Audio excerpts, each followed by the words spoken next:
So we know the FDA approved your technology fairly quickly. Talk to us about how it works and the rapid test development. We are proud to announce that we have received two approvals to date. The first one was on our PCR, and that was with 100% accuracy. And that is the test that is sent to a high complex lab.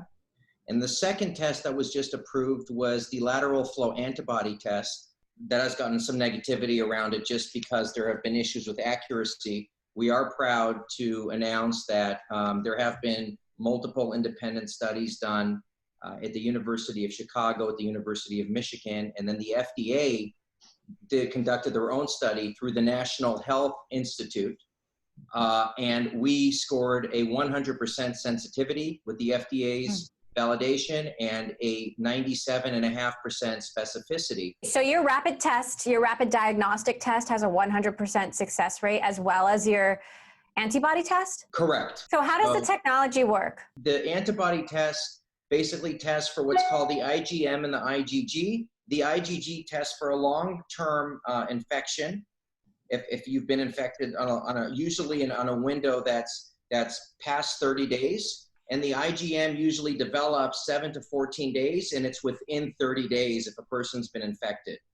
So we have reliable testing. There is reliable testing out there. Our production capacity is about 1.2 million tests per day. There's been a lot of concerns about antibody testing in general, and some clinics aren't recommending antibody testing at all. I mean, is it something that people should actually be doing at this point? Whether or not there is going to be a vaccine, people are still going to need to know whether they were exposed to the infection or not. So one of the things that we're really excited about, Emily, is the antigen test, which is going through the FDA right now. We are also we're also under submission for point of care on the antibody test, and that's going to allow us to go into our local CVS, Walgreens, all the major drugstore chains and allow people to get tested on that in conjunction with the antigen.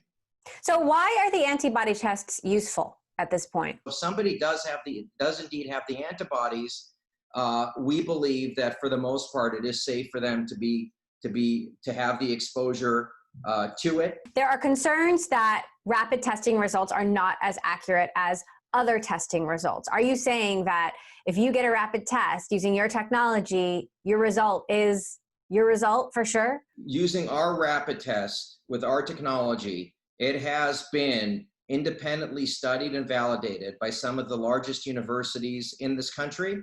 It's also been validated by the FDA themselves. Talk to us about distribution. You know, I have a friend who's a doctor who's doing surgeries. His patients can't get the results of their COVID tests in time for their surgeries. He's doing multiple surgeries a day and can't get tests for himself. You know, how quickly can you scale this, and how long are we going to have this testing problem in the United States? Well, I think that you know, we've been doing a lot. We've been speaking to a lot of Congress people and senators for the last 3 months and urging them to support American manufacturers. I think that as American manufacturers, we've banded together. We've come to understand that there needs to be real oversight on these facilities that are producing the tests. Part of the problem with accuracy is that tests that have been imported, there is no way for us to have real oversight because of COVID-19. You can't travel and physically inspect and see the facilities. That's a problem. How can we get your tests? The FDA has granted us emergency use authorization. However, under the emergency use authorization, you can have the tests delivered only through a high or medium complex laboratory, and these are not designed for that. So the FDA has been very encouraging. They've been very cooperative and very supportive about point of care testing.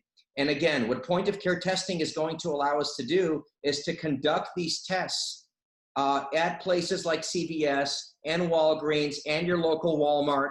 And we anticipate having approval for point of care within 4 to 6 weeks. That is our hope. What's your outlook on at-home tests? The FDA hasn't approved any yet. We're looking for at-home testing to make a real impact. As infectious diseases progress in the 21st century, and we see infectious diseases not getting better, but unfortunately getting worse, COVID-19 being a perfect example, people don't want to go. Our healthcare system is way down.